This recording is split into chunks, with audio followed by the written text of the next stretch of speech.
Yes, be ready for the dictation. Start. They cannot be treated as employee of consultant or advisor of the respondent DMRC.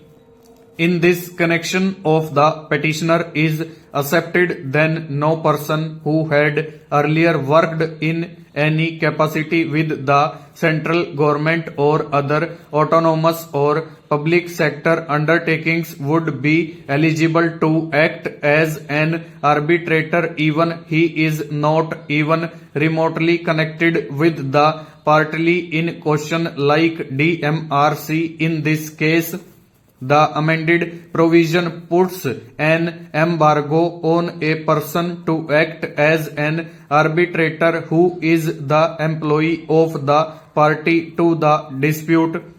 It also deprives a person to act as an arbitrator if he had been the consultant or the advisor or had any past or present business relationship with DMRC. No such case is made out by the petitioner.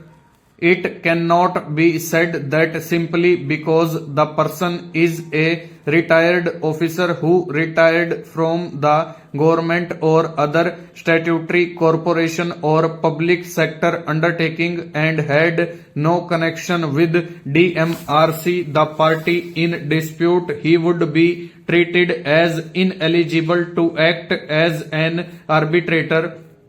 Had this been the intention of the legislature, the 7th schedule would have covered such persons as well.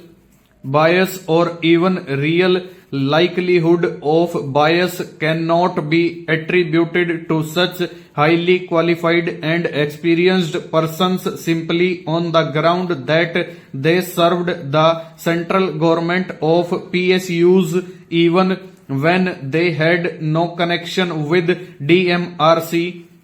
The very reason for empanelling these persons is to ensure that technical aspects of the dispute are suitably resolved by utilizing their expertise when they act as arbitrators.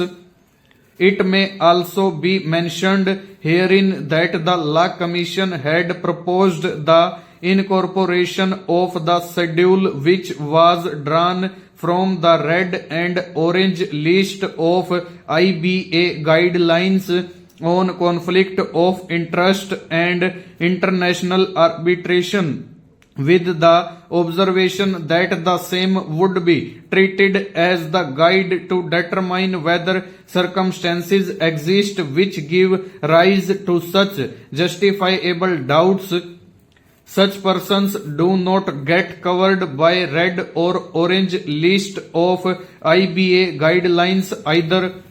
The supplier shall, for the warranty, the goods supplied under this contract shall have no defect arising from design, material of workmanship or from any act or commission or the supplier normal use of the supplied goods in the condition obtained in the country of final destination. Warranty shall remain valid up to 40,000 rounds of pistol and 18 months from other items from the date of acceptance of stores. The consignee shall promptly notify the supplier in writing of any claim arising under this warranty. Upon receipt of such notice, the supplier, having been noticed, failed to remedy the defects within the warranty period prescribed in this clause, the purchaser may proceed to take such a medical action as may be necessary at the supplier's risk and expense and without prejudice to any other rights which the purchaser may have under the contract. The manufacturer will be required by the intender on actual price basis. Warranty support will include installation and commissioning of equipment free of charge. Full stop. over.